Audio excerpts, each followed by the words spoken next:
Hi guys. ഞാൻ ഇന്നലെ വൈകിട്ടാണ് വാഴ 3യുടെ പോസ്റ്റർ കണ്ടത്. പോസ്റ്റർ ചെയ്തത് ആരാന്ന് എനിക്കറിയത്തില്ല, പക്ഷേ hats of two the designer. അങ്ങനെ താഴെ അതിന്റെ കമന്റ് സെക്ഷൻ നോക്കിയപ്പോഴാണ് ഞാൻ കുറേ കമന്റ്സ് കണ്ടത്. കുശുമ്പും മുന്നേമയായിരിക്കും, അവളുമാരുടെ കരച്ചിലായിരിക്കും, പീരിയഡ്സിന്റെ വേദനയായിരിക്കും എന്നൊക്കെ പറഞ്ഞു. എന്തുവാണ് ടൈപ്പ് ചെയ്ത് വെച്ചേക്കുന്നേ? ഞാൻ ഉൾപ്പെടെ ഭൂരിഭാഗം പെൺപിള്ളേരും വാഴ 1ഉം വാഴ 2ഉം കണ്ടവരാണ്. ഞാനൊക്കെ വാഴ 2 കണ്ടിട്ടിരുന്ന് കരഞ്ഞിട്ടുണ്ട്. നിങ്ങളെയൊക്കെ ലൈഫ് ടൈമിലൂടെ കടന്നു പോകുന്ന കാര്യങ്ങൾ ആ ഒരു ഫിലിം വഴിയാണ് നമ്മൾ കാണുന്നത്. അതുപോലെ ഞങ്ങളുടെ ജീവിതം ഒരു സ്റ്റോറി ആയിട്ടിടും.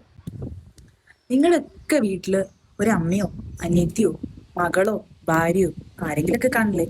ഇവരെയൊക്കെ ജനിച്ചപ്പോ തൊട്ട് അവരുടെ ലൈഫിൽ നടക്കുന്ന കാര്യങ്ങൾ നിങ്ങൾക്ക് ആർക്കെങ്കിലും അറിയോ? നിങ്ങൾ ആരെങ്കിലും അന്വേഷിച്ചിട്ടുണ്ടോ? ബയോപിക് ഓഫ് ബില്യൺ ബോയ്സ് എന്ന ടാഗ്ലൈനും കണ്ട് നമ്മൾ ആരും പോയിട്ട് കരഞ്ഞിട്ടില്ല കമന്റ് സെക്ഷനിൽ. പിന്നെ ഈ പറയുന്ന പീരീഡ്സ് വേദനയൊന്നും ഇല്ല എന്നുണ്ടെങ്കിൽ നിങ്ങൾ ആരും ഈ കമന്റ് ഇടാൻ പോലും ഇന്ന് ഈ ലോകത്തുണ്ടാവില്ല എന്നുള്ളത് നിങ്ങൾ ഓർക്കണം.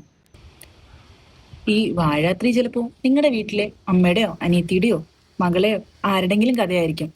സപ്പോർട്ട് ചെയ്യണ്ട എന്ന് ഞാൻ പറയുന്നില്ല, പക്ഷെ കളിയാക്കാതിരുന്നൂടെ? പിന്നെ ഈ വൾഗർ കമന്റ്സ് ഇടുന്നവരടുത്ത് എനിക്കൊന്നും പറയാനില്ല, പറഞ്ഞിട്ടൊരു കാര്യവും ഇല്ല. അപ്പൊ ബൈ.